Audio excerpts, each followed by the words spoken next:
Good morning, everyone. Welcome to Pre-Market News and Views by In the Money Stocks. Today is Wednesday, January 30th, 2013. Thank you all for tuning in. Let's jump right into the charts here. We'll start off with the usual S&P 500 E-mini futures. You'll see that the futures are trading lower by 2 3/4 points to 1502.25. You can see them teeter-tottering right around this 1502 level. Futures have come in off the morning highs. They are drifting into negative territory. Again, I'm not sure how much we can make out of this today. The markets are so overbought, but they continue to grind higher each and every day as the light volume prevails.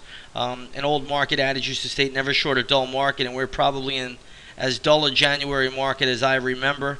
Reminds me much of the August type style trading summer doldrums. So again, I guess we'll call this the winter doldrums, but the volume is incredibly light, and that helps to keep these markets afloat each and every day. There is some economic data out at 8:15. We just had the ADP job report. It looks like ADP job report came in at 192,000 jobs, private sector jobs, but it looks like they downgraded last month's figure to 180,000 jobs. So again, 30,000 job downgrade. I don't know how much of a report you could take from that, but in any case, that's what it is. You'll also have more economic data coming out at 8:30 a.m. this morning. I believe it's going to be first quarter estimate for GDP, and you'll probably have some other economic data out as well at that time. The big news today is going to be the Federal Reserve, the FOMC, Federal Open Market Committee. They'll announce their interest rate policy or decision at 2:15 East Coast time this afternoon. Again, we don't expect the Fed to change a thing. They're going to keep printing money like they do, like they have been since December 2008 at unprecedented levels, and we'll see how the market reacts. Overseas today, markets are coming under a little bit of pressure, mainly in Italy. Italy is down over 2% today. The German DAX, which is the most important index in Europe, that's down about 1/4%. The Asian markets were all up last night. The Nikkei, the big winner again, that's up 2.28% last night. So money printing at its finest going on in Japan. It's going on in the United States. It's happening in Europe. It's happening elsewhere. So again, just print, and that's the way it goes. And you want to catch those rallies when they occur, but the printing is at really unprecedented levels. All right, let's take a look at a few other things out here. We got some some movement today in the oil market. Oil is up 39 cents, light sweet crude that is, to $97.95 a barrel. Let's take a look at the USO, which is a proxy for light sweet crude. That is trading higher to $35.44. The USO closed at $35.29. So again, keep an eye on the USO. If the dollar is weaker, which it is this morning, down 15 cents at the moment, dollar continues to plummet. Euro continues to gain strength against the dollar. If this happens, watch for oil prices to move higher.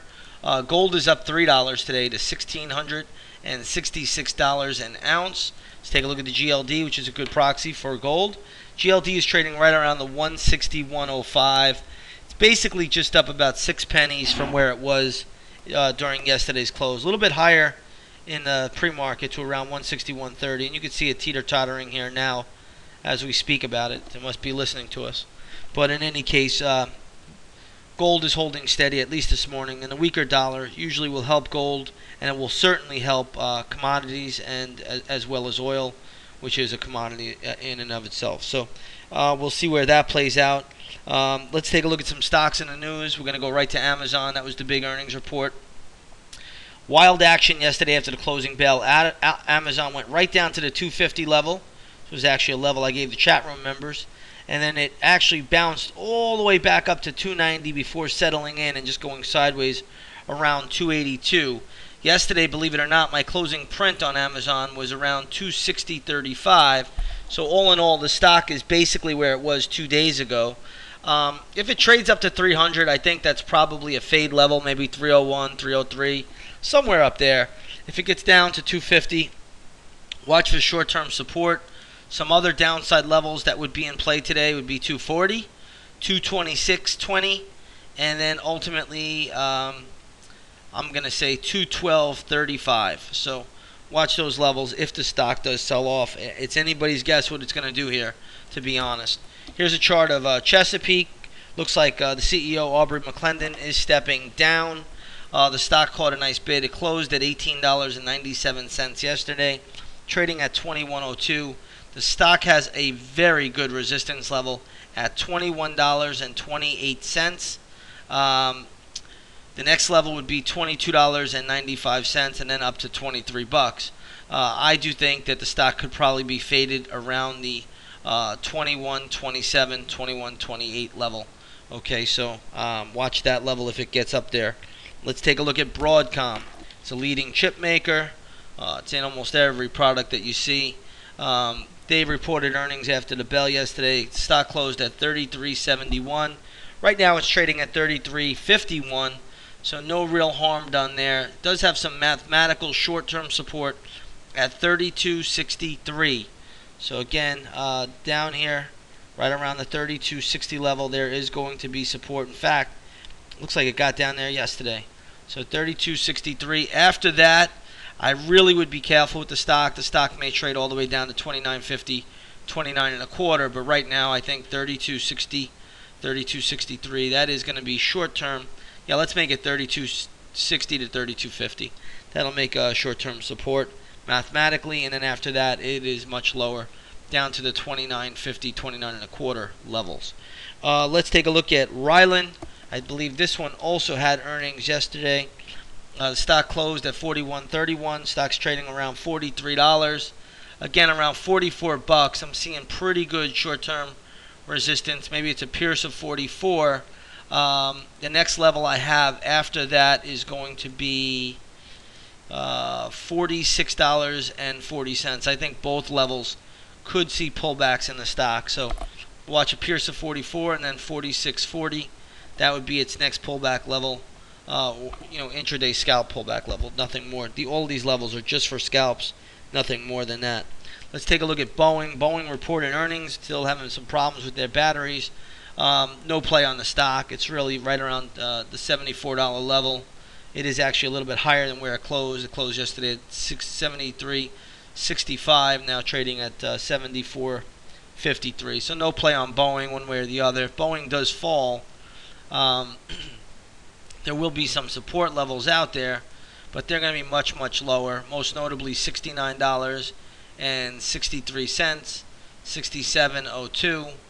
And then we'll leave it at that. I don't think it's going to get below there, but those are two levels I would watch for intraday bounces if it does get down there. Let's take a look at Hess. Hess has been on a tear. This stock's been on fire, no pun intended. Right now, Hess is trading around the $69 level. A lot of resistance up here around this area, $69.20, but it was there yesterday, so that level's no good. You got to go to the higher level now. The next resistance point I see for Hess, $75.50. So watch $75.50. That is a shortable level on a scalp basis. Okay, so $75.50. Let's take a look at Phillips 66. This thing has also been really on a tear to the upside. Phillips 66, leading refinery, trading up at $63, as high as $63. Now it's $61. Stock is overbought. Don't touch it here. I'm trying to figure out a good level where you could try to short this thing, and I just don't have it right now. But either way, do not jump on board Phillips 66. I know they came out with earnings that were pretty good, also, at least that the street likes, and also raised their dividend. But do not jump on this one here. This is just way overdone, way extended. I don't have a level. I will be working on a level, though, once I get done with this video for the chat room members. But I don't have a great level this morning on this one yet. It's going to take a little bit of mathematical work to figure it out. But that's what I'm seeing, at least at the moment. Looks like there is some more economic data out at the moment. You'll see futures are starting to trade down a little bit more. They did get a bounce. They'd break the 1500 level, now getting a bounce back up into that area. But the dollar is falling, and as long as the dollar falls, the markets most likely will hold up, and you can see the dollar is just crumbling and cratering to new lows. So again, that's the most we can make out of this. Futures are down about 4 points this morning. We'll see if this market is due for a little bit of a pullback from its overbought condition, but each and every day the market seems to just like helium, just raises to new highs on very, very light volume. But in any case, that's what we're seeing for this morning. I will see you all tomorrow. I want to wish you all a great trading day, and we'll do it again. Take care, everyone.